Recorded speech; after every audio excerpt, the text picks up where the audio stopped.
many family friends do you have? How many do you have to take a seat? I think my dad, him and his company, they got a couple suites, I think, for the game. So I think they got like 44 people coming or something that'll be in those suites. You know, customers, his coworkers, and then my family and friends will be there too. And most of my friends that are going to the game, they already have student tickets, so they'll be in the student section shouting obscenities, I'm sure. But it's all right. I'll forgive them for this time. You guys do such a good job taking it on the amount of time and that whole mantra, not treating any game differently. But for you personally, does it feel different? I mean, it does in a way. You know, it'll be different going back home. You know, and you know, I looked at ASU pretty hard in my recruitment, my senior year in high school, and so I think it'll be different in that regard. But really, as far as just game situation and you know, awareness goes, I don't think it's going to change for me at all. You know, I mean, preparing the same way, got the same kind of excitement to play Arizona State. You know, it's just another team for me. But you know, it's definitely going to be different playing in a stadium that I used to go to all the time to watch the Devils play. So it'll be interesting. In terms of your friends, I'm assuming a lot of them are students. Is there any chance that any of them are going to be rooting for the Ducks this game? Yeah. There's a couple been talking to me. They're like, "Hey, if you bring back a Ducks shirt for me, I'll rock it during the game. You know, just make it black and." Hopefully I won't get mobbed in the student section. But yeah, I've had a couple a couple of my close friends, they said they're going to be rocking Ducks. So I think that'll be funny to see and ask them after the game how it went for them. If they're still there. Yeah, if they're still breathing. So. Specifically, Arizona State's defense. The numbers jump out on the page. In terms of their tackles for loss, their sacks, and they rank top in the nation in those categories. It doesn't, from our standpoint, when you look at it, it doesn't seem like they played a ton of good teams. So I wonder if those numbers are skewed.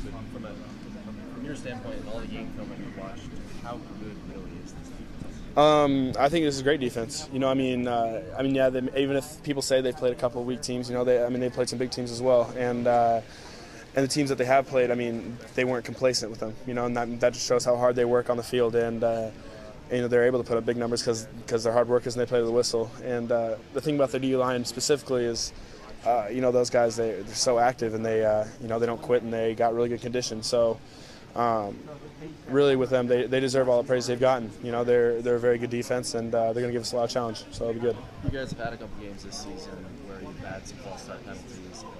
Now you go into your first true road environment, and you know more than you probably ever know on this team just how hostile it can be, especially with 70,000 people there. Communication-wise, up front, what do you guys do this week to? Marcus said the other day you guys have to almost over-communicate. Yeah. What do you guys have to do to avoid those false start penalties and the crowd gets you? You know, we really just got to listen for Marcus. You know, and if we can't hear, if we're struggling to hear him, then. You know, we'll talk to him, tell him to raise his voice a little bit, and if that's still not working, then you know we're going to have to resort to some other things like, you know, maybe even holding each other's hands, make sure so the inside guys see the ball move, and that way the tackles can get moving on the ball snap without seeing or hearing it.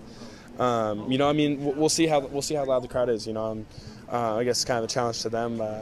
You know, but it is going to be their blackout game, which they do once a year, and it's a big deal for them. And I think that's going to make the atmosphere pretty loud. So, like I said, we've been practicing all week, all season, really. You know, our practices they're loud as game situations can be. You know, so we do pretty good with fine-tuning our hearing to what Marcus is saying. So. What was the ultimate swing factor for you to come here as opposed to staying? You know, it was something different. You know, I saw something in the Oregon program that I didn't really see happening at ASU, and. You know, I want to do something different than my friends did. And, you know, I wanted to kind of get away from that whole high school atmosphere. Like, if I would have went to ASU, it would have just been like another 4 years of high school. So I wanted to kind of move away from that area and, you know, get a couple new experiences on my belt before I either go back or decide what I want to do after college. But, no, I feel like Oregon just had a lot more to offer for me personally, for my college experience and football experience. So. No regrets? Yeah, no regrets at all. No, I love it here. Thanks, Tyler. Thank you.